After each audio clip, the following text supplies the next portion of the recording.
Mawubi, spread the word.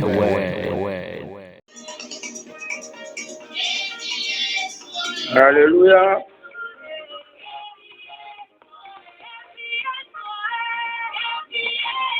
Yeah, unwahiyo yosu. Wayakaseni keko basimi. Tewuti yenka emrena so.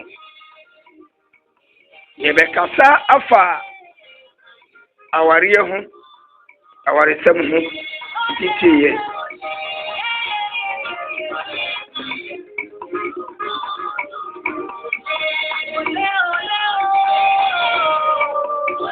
Yebe siasia no yebe friasia no enya bompa yepe na dwumadie na start kawana ne wasori pe ni chimeje isi keko gbasi mi lo bobu otwe anyimi obesolelo e ka Yesu jiwo kolo oniadofo fa uhuma Jesus Christ and say yes ni wajifo na Yesu ni wajenkwa fa humbono na obenyankwa weka Yesu ro imana wa so wan wa soli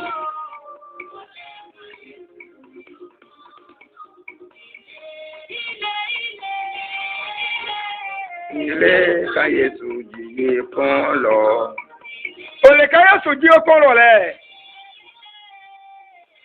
wonim say Yesu ni wajenkwa na se wonim dia omodia fa hu batano enko bopa ye Yesu Kristo inamosi radime dawasi kamuda hu oyebwawo enensu wabwaye bebre besu kone wabakase ni ngeohe emre asu say yebesua de ewo hu omunkonkron bo pie wa he ni wa yekunim omunkonkron kaye hu na ye dia seda a eni kan bia be ma odin. Amen. Amen. Waya sending basi mihe. Yebe suye afa aware afetra ho. Nini ngalane machomo jika basi miyo ojomi ngehi. Na niya mi pe achira unse aware afetra no atembu wo. Lo bene onge ogbasi miyo mi ngeje no miyo papa jo ya mi jiu o mana ehwu aware asetra no onu nso ye atembuo ewo erade anim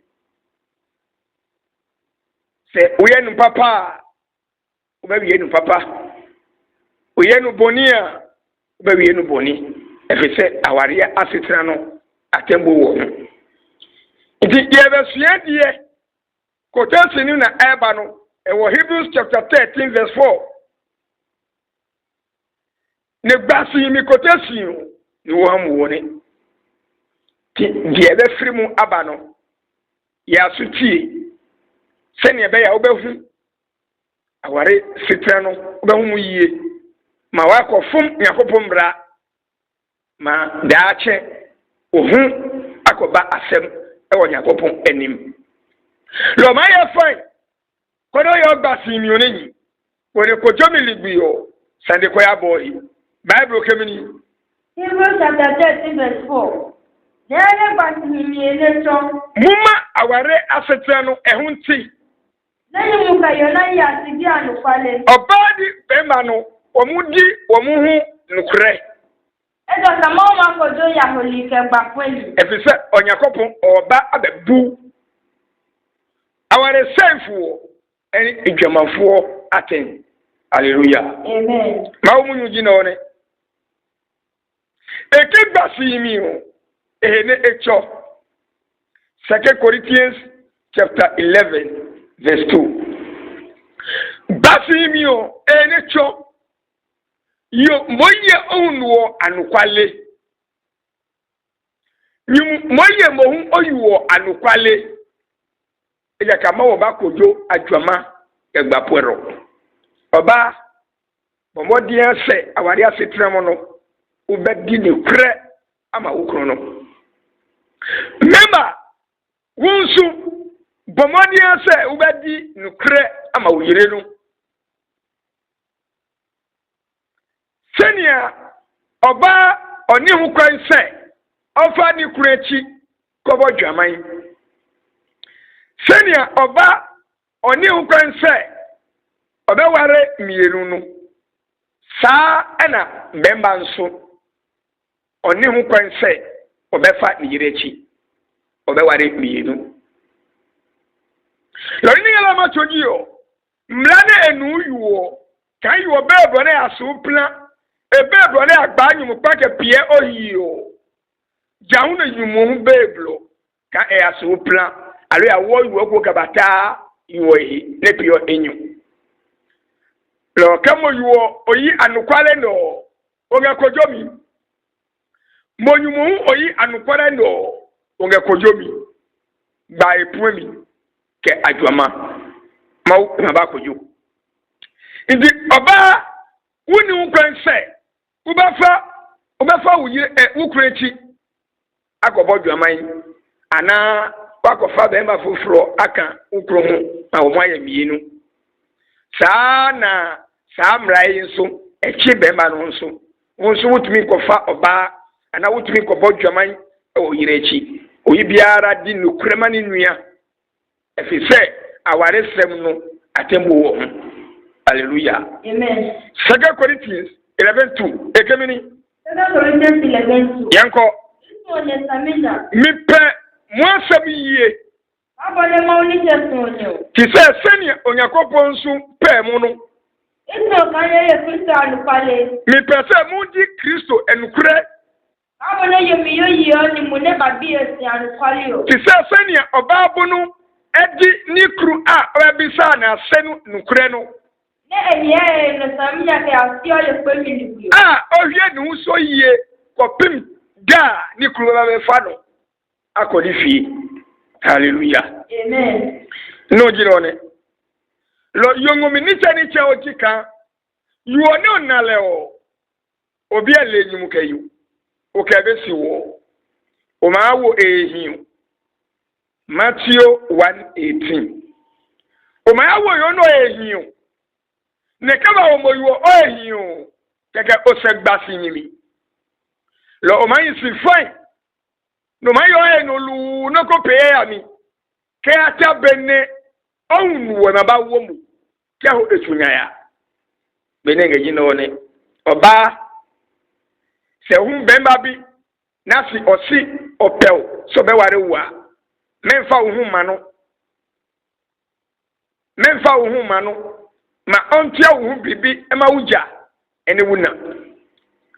Se oyesa mamre na ubetre ho yie kama e wo papa fie ko pintamu a ukru o befa akọ ni fie asana odi ni ho beka o ana wo so wudi hu aka no na wade no atre e wo Yakofo anim. Hallelujah. Amen. Loyo kanyu mu ba biosu keke egbo eto moyo no fine no yo no fine ke atabene nyumuno e ma ba wobo ka etunya ya keke pagoji opeyu ne ocho ne ma wo ngbabi gbasi mi jino ne ne mrano ne ma wo Mereka Joseph apeko na wa be na pie ha na mrai ya Yakofo ahihye no se so bi be ware wu a obetia wo nka obetia wa mi fie opimta mu a be ma no ba be fawo akọ ni fie ansa na odi ne ho aka wo eni wo kwese obetia wo ba be fie na wo di bodwaman wo mreku a me ma no onya wo ho ade Mary ni Joseph wo mo ayebi na ye wie senia wo mo ye no ekemini Daniel Bole Kristo formi obahaji no ne Sedi Kristo na wo no e ba ye nie Joseph ya bi Yesu ne Maria Joseph ko bisa Yesu mami Mary na si e woni njani ni na chen se na ne kala ba hin ti lolo onye mfa no emetre ni fie ye na ka Maria nye ho ka je mu konkro ena hu se Maria wa nyinse afiri mu konkro no mu afiri se Joseph akobisa Mary ase ewo ni ja ani nina nchen nti oba se bema akobisa wa ase na se wa twa hu ka onu ni aware pa ewo Yakobon anim hallelujah amen royo ke ababiosi nga onye ko chenu logo di nyumo ya lemu ya jigba na hicho nyama uhumba mi hallelujah amen 1 Corinthians 7:1 to 5 ne wanu mau emunyu 1 Corinthians chapter 7 verse 1 to 5 awari asetra no ohawum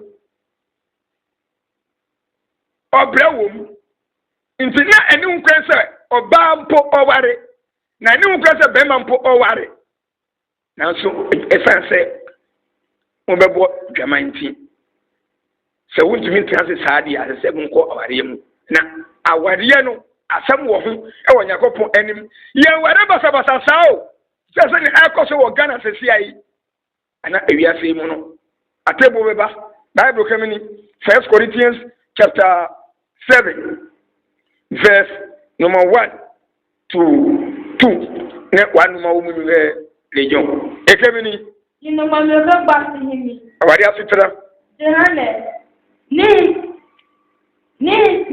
nyama ba hamio afi niema mu akiro abrami apostle no ewo awari asitra mu no muntie nani yode na ahaji no ne ni ami pa aka kire mu nse hani muka ekota yohe eyema memma se onfa ne hu ka oba se adoma bo mi yo ena eyema oba nso se ma onfa ne hu ka memba na so esa njima mbonti nimutwani munena lalita eyo bema biara onya ni yire yankansa eyire no mu eyire baako na yotwani munena lalita huno na oba nso enya onu akasa ne kru yankansa ekru no mu hallelujah amen ekemini nimunea eyo nene di yo brother nesa kaya na ka je huno dem memba adia SSA u bema no adia SSA oba no onya emfiri wuchen ti se ni die ewo awari esetremo no fama no wu oba no nso adia SSA bema no enya emfiri wuchen ewo awari esetremo no fama no oba wudi ani se mwebo modia se uma ekom di wukro no ubesi ni niama ma wudi wo ho ama no ewo mpam ade miensa wo obeba no nso ade miensa ena oba no banya firi wo chen number 1 aduane a obedie wana obekwa kope aba atade ana intuma a obefra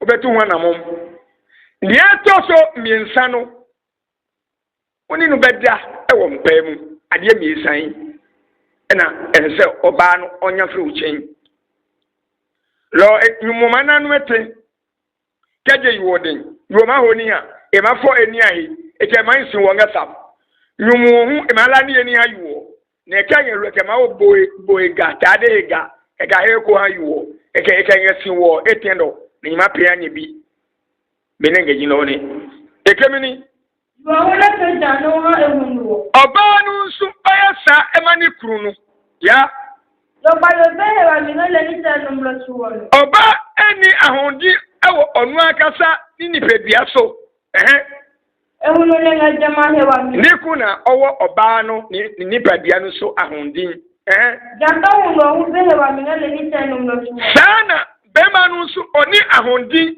ewo onu bema no na ni nipedua so eyo le nga jama he wa mi ni yire na owo ahondin ewo ni nipedua no so na se ye ka we yi a na enkyere se oba no bedi bema no so ni nipedua no ni nipedua ye ka ho asem no eye ni bema ye fe no se ni kote no odi bedi oba no adwuma no sa oba no na owo sotumi oba bia ni sotumi sa na oba no nso na ya se na eye bema ni die no oba no oni sotumi bema na owo sotumi tomi nti se bema no se fama mia na wodi ama no oba no nso se sabi die ma mia na wodi ama no memfa akoma oba foforo na memfa akoma bema foforo hallelujah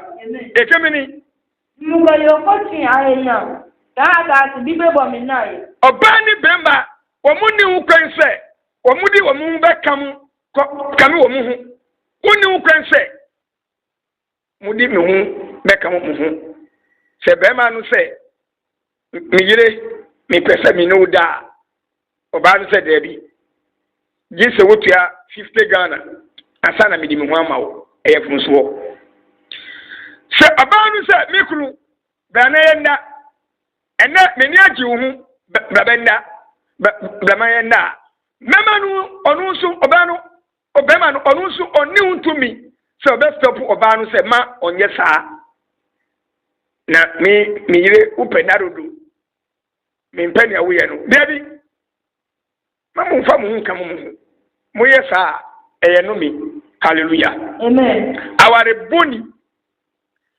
mu be siesie ne hu kotesi na eba no efese se bribi sayi a ye siesie Deuteronomy 22:28 basimi yaya ne mabusumeji kan okay you are wasimomo ne pagoji oyachu eni yaya achoji no ni seke abamijan wadrale ne ko abre ke drale ke ko abre ke drale ke Deuteronomy 22:28 blo ongoyo yaya ne edemawu ne sane adra ne yaya no ngo ne edemawu ne sane odra agikan tabi yore ebe fewu okay you was logoji oya na chekenyi yaya yi lo sane odra ke odra le o le tu ejomo ba no dra we le o le gbe mi nge aware boni enso nyakopo enim se woni oba no beda ansana wosi uko ni papa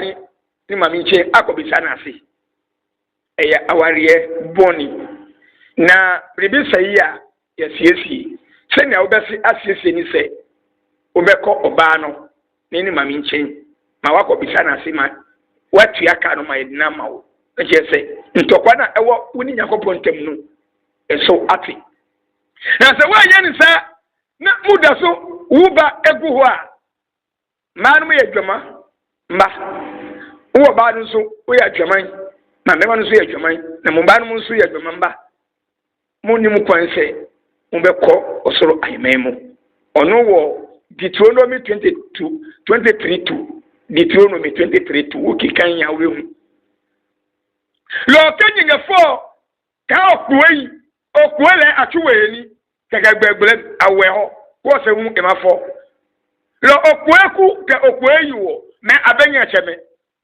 me fo benanga fo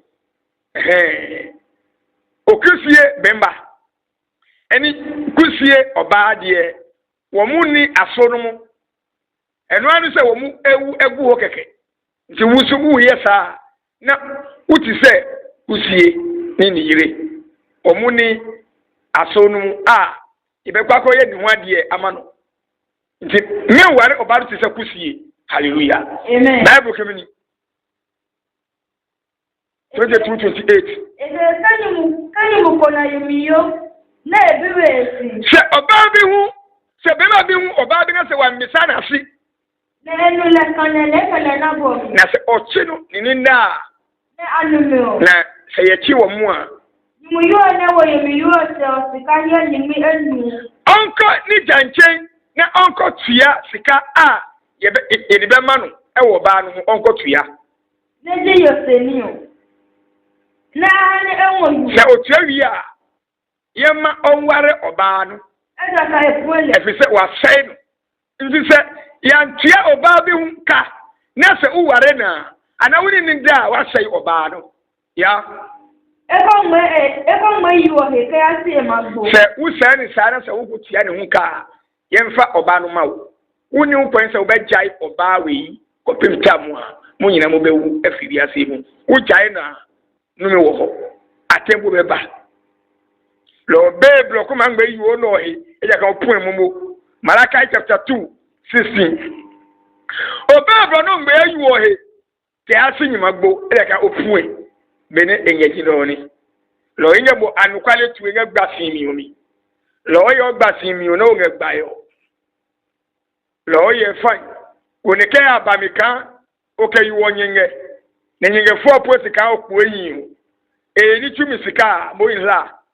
Ko sika ke dade ke lotofia lotuwe yiwo eni.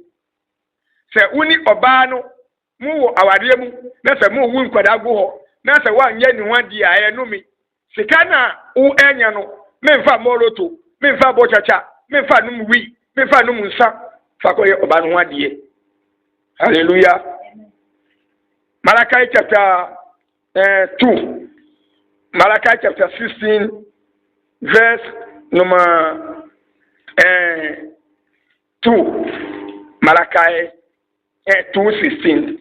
Malachi chapter 2 verse number 16. Konenene enyelijon ne wanu mpese mi ne uko Malaki fo homa no timienu kichemu dunsia na yehunia koso ewo ho nti ku obemba no mra ewo nyakopon chena eba utensesia ewo Malachi chapter 2:16 no monyumo mra ne maane Malaki eyi enyo me gbadwuma kepa meaning elejon Malachi 2:16.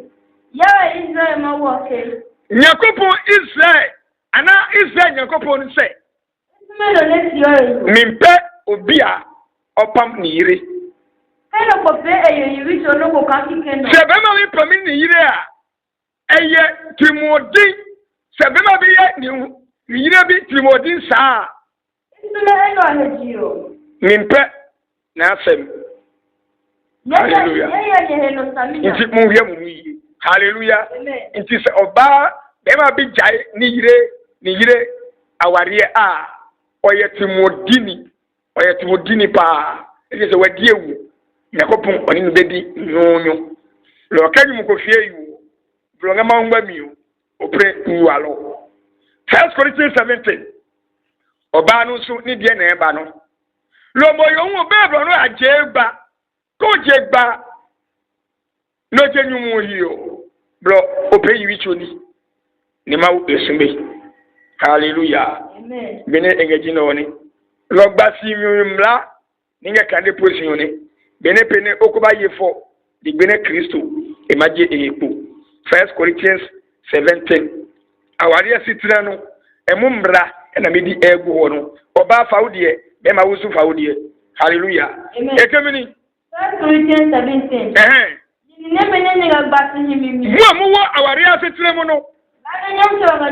Mra Yesu Kristo wa hihye ni Yomo jegba ma oba enjai awariye ena fi emini we enye mi evangelist Mawubi yona ena meka ena jegba se onye jai awariye a enitija onti asesa ne ko gba ma onware bio alo eya leta hunu ana onse nechi na oni ni krono omnkobom womunko sisi inzi oba obetimi ajai awariye se wukunu or how or titil na se wuntumi a obejai na se unye jai a eni ukwense uware bio e wo wiase yi mu unya ko ware foforo a wafumra no se de tie ni inzi se uwie na se bema no titiwa obetimi akota se kakra ma wachi wa humi obeye koresi die wuye ansa na mema no nani nchi wo no obesiesie ma woni mema no aba na mo abebom aware anu mu ebiu na se ufa na chi na wako ware wo bebi foforo wo se mema no ohami nti majano nti makoware foforo a eyanu mi obema nso woni oba no wo ho na se oba no etitiw na se wuntumi biomu a obetumi agya na wariye na so wo gya na wariye a me ware bio obetumi ase sa akopum tam a obewu na so wo ye na so wo ntumi a wo nso koresi na wo beye de wo nso wo ye ansa na oba no nso nani anje hu a edi ntokwa ba no o so besiesie na wo ni oba no akobom na sesi ade wo be hu oba no wa oni me ma no ba ko wajai wakoware obi foforo ona ko ba ko wasan ba anse wo mo san betu aware no so sa aware no e numi aware o mana yiwo ke hunu wo angelu yiwo jeba e ke nyum fokake e ho ya gba ya fokake wo ge hiye e kale ba na nyum eke e ka dra hallelujah kojobi bible kemini e ka nyum wo ko ngbe eyiwo le na o bemba no so uni kwanse obegya wuyire hallelujah amen Episode 5:22 Episode 5:22 oba no se na obesi atrase wa aware mu ma aware na ye kama kama no ono na eba no na aware na eguo kakra ye se aware ye egu obenhu oba bema bi obekwa koye oba no wadie wa hye no kawa wo mo ajai ayi kawa no ato atwene na kawa no mpo mempese mo be hye kawa evangelist nyami ba yona alo Mawubi yona mempese mo be hye kawa de eni bible no mu se wuko ware a fa kawa hye oba no ninsa numi ware boni mami wata anabapa wata wo mo awade eni bible mu o uko say ebisa o se obeka say Rebecca na ya hye nkawa wo Genesis 24:22 ya hye nkawa Rebecca ware no onu bi na wo ware no na wo ware no se na yesi ware Rebecca no onu bi na uni ukuru no mo ware no mu hia mu huye na Rebecca ni de no ade different kura fritam onyakopo de ba wi asai ya nya bi ama oba bia o Bible mu na Yesu ba yensu ya nya bi ama oba bia o Bible mu Mata wanya bi Mary wanya bi Susana wanya bi Foibe wanya bi nti hwe owiye na Dorcas nso wanya bi eba no se na wo ko ye bi ye bi sa wai wo si ya ye ma Rebecca de no wuti afie hwe owiye lo Yesu ne eba Yesu yi no anwa yoko na wega Yesu ya Mary awega Mata awega Susana awega Foibe awega Demo na gaye no ke Rebecca oyo ni kojomi ye idew Bible kemini ni bayi ne ba ye nyanya hunu mu oba awarefuwo mu mra mu afi ema mu kunum ahobrafie abo ne nyama fi anyam chew ti se ne mu beye ma Kristo no oba biara hu Kristo sesi a oba ye na doye oba hu Yesu na oba se Yesu ni niama oba sakete ama Yesu oba ye deni papa ama Yesu adre na oba ye we ama Yesu na wuku de wanya ama no oba bi eba bebre anamba bebre wo musum wo musofo eche wo mukunu mu onu ye boni onu su ye boni yesi yema ukrunu ti se ne hu Kristo a obeye ma no mopia onuo kamne ko na Yesu no mapia ma tumiye ohoho a wabasua ni fie no otumiye na doye chisin papa na odbedidi edwani pa na obeye ma no nanso hoho no ko na se eka oni nikru a nikru ade a obedipo abono kisi obedidi mu no prekopo ontumi didi mu hallelujah amen yo ma prenu buo kwakwa kanu bojiyo ke ba be enyata ke ha ehuno kisi ne maka ye ni o ka wo ha kpoto keke ye ni buo e ma de ke be ni ye oyo he ni Bible kemini ede na hunu anga yiwo no hewa mi abo ne Kristo mu efise bemba no wo oba no usotumi ti se senia Kristo ewo asafo no usotumi no be se Yesu ya asafo nti oba no nso ura ani ukunu ntina yesi mu frɛ mu kunu sɛ owura nanso oba bɛ frɛ no kunu hey kwete papa bra hey Stevie papa bra hallelujah amen mu yɛ no yie na atembo wɔ hɔ hallelujah amen 1 Peter 3:7 maba memba no nso wɔ mo so iba jumuma no omana yone kema che hunu hey kwete ba hey kwete iko chamu ni geche keke edege dibiza ke yabe elu tuwa ni geche do ebeke nui hallelujah seno la ebede ni nyumonenu e mande za ni ngere jamanu na mamu ona how me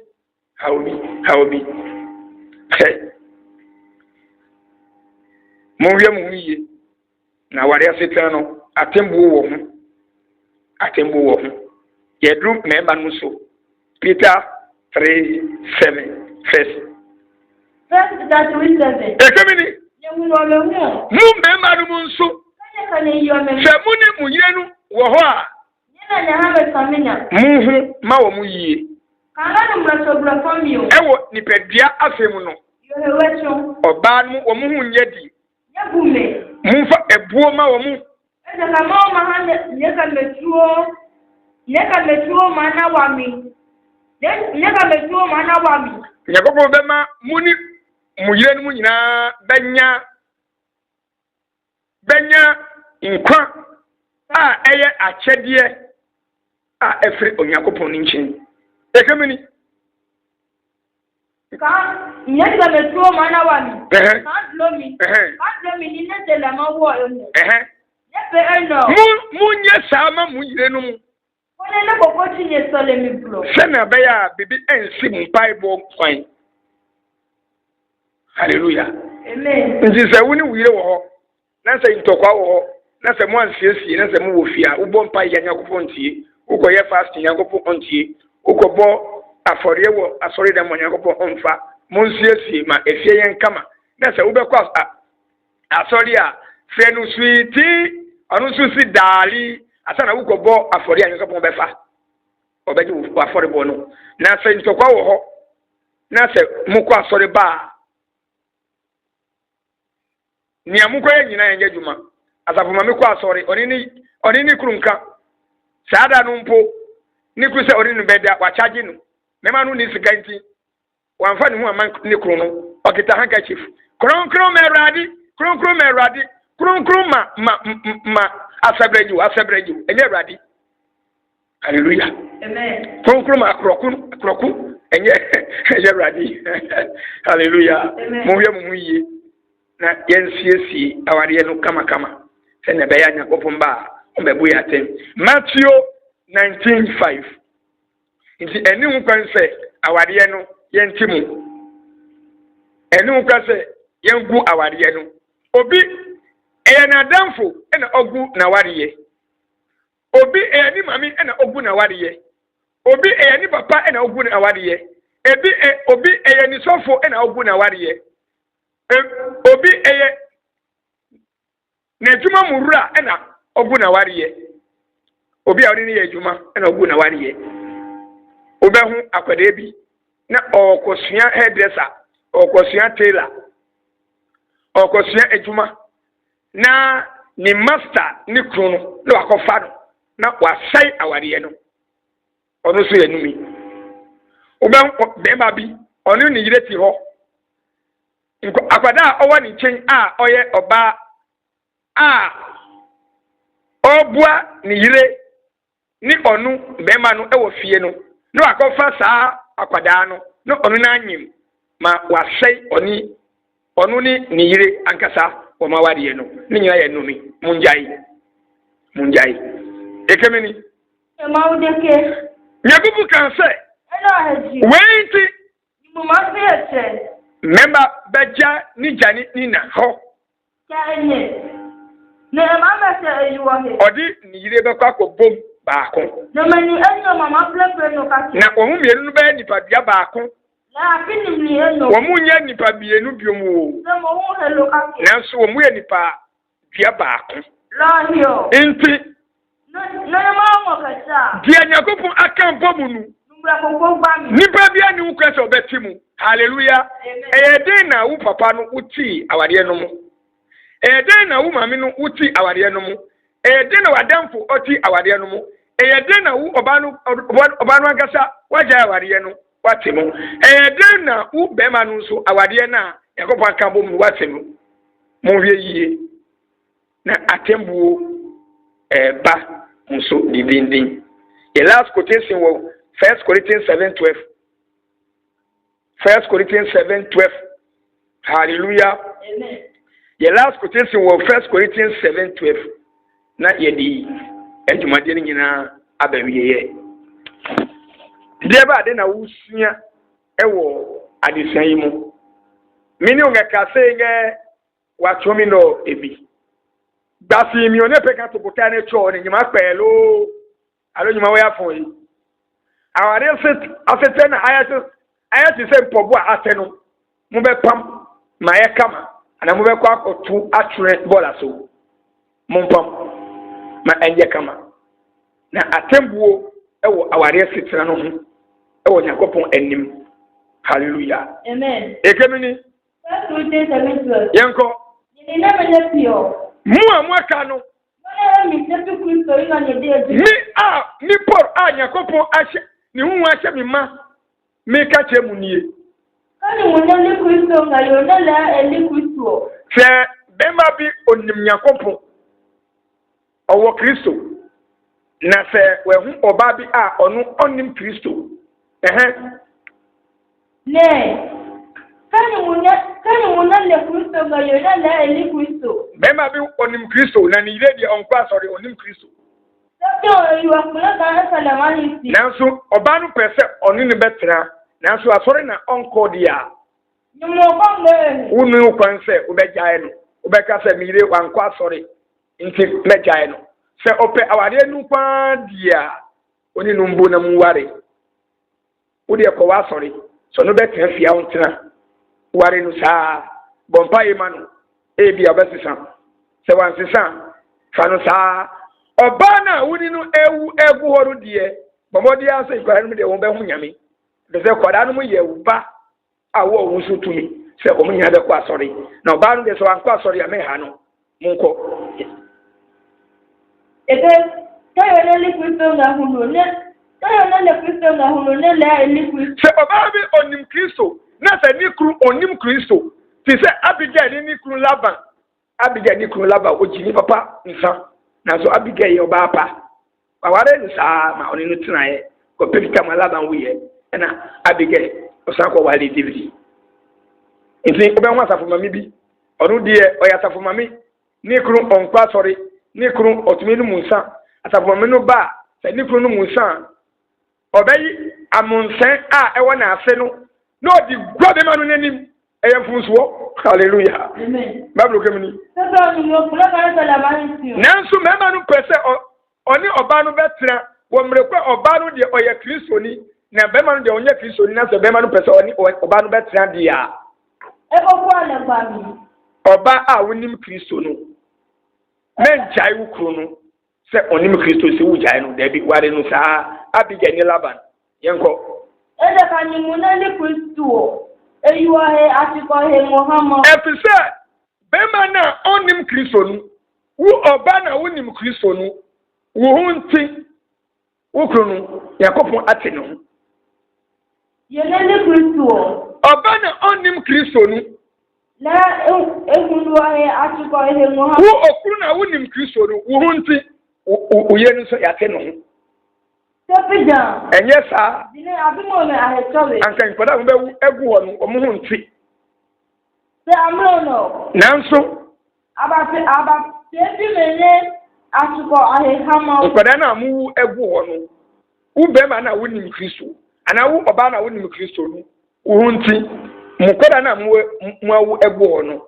yate wo mu ama Kristo ma wo mu kwa asori ekemeni Tebani munali Kristo so kare mangwe eyuwa he nele Kristo se bemba onim Kristo no opese obeja ni yire onim Kristo na okwa sori no opese obeja na wari ya alo yona le Kristo so ka e mambo e huno le Kristo hiyo ana obana onim Kristo no opese obeja ni kru onim Kristo no okwa sori no lo lefa onu de kwan wo se ba mi ja se e ba nsa la ko nwi no le Kristo mrabia ni wa echi oba na onim Kristo no ana mema no a onim Kristo no nti oba no de ukwa sori ana wonim Kristo a wotumi jai wade no oba na onkwa sori no ono no betuma jai wade no mema na ukwa sori no wonim Kristo no wode wotumi jai wade no na mema na onkwa sori onim Kristo no ono do betuma jai bi yire onim Kristo no se ba no sa mrabia ni ho a ebechi wo mu ekemini nyumo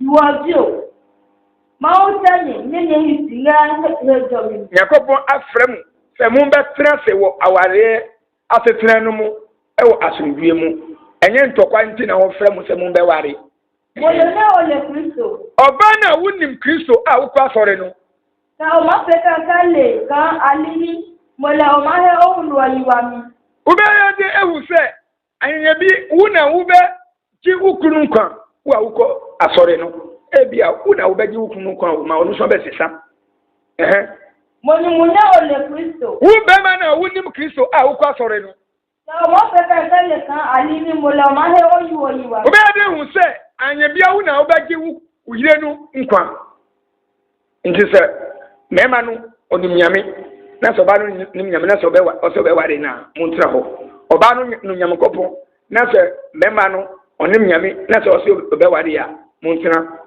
ebise ebia oba na okwa sori no be sisa mema no obi so wo ha mema na okwa sori be sisa oba no muntra ware asesemu ewo asundue mu ma munti aware no mu muntra si yiye kakra ye dia bra mu yi mufanye djuma nyakopon beslam bodo oba hanye no nyakatuni ne mawo ma joje amen yesu midawase enensu bebi a woni ya bedru ni aware bi asai no mabompa yesu asiesie na eda weba no anye oyiraba ndawase wadumti amen ye telephone number 024 65 72 87 last number 2 me WhatsApp line 0245 44 1040. Upese uhumi face to face. Ewa YouTube wa. Uko YouTube wa chiro evangelist Mawubi yona. Ube humi wa onu. Subscribe na like na share. Uko Facebook inswa me wa onu. Facebook dia ube chiro Mawubi yona. Ewa krobo kafe mu Mawubi yona. Ube humi face to face. Like na share. Comment na share. Mani pa foforo na omo nsusu ade na enije anasi aketia yebenya no nso benya bi bye bye yakobo nsamu nyina Mawubi, you spread the word.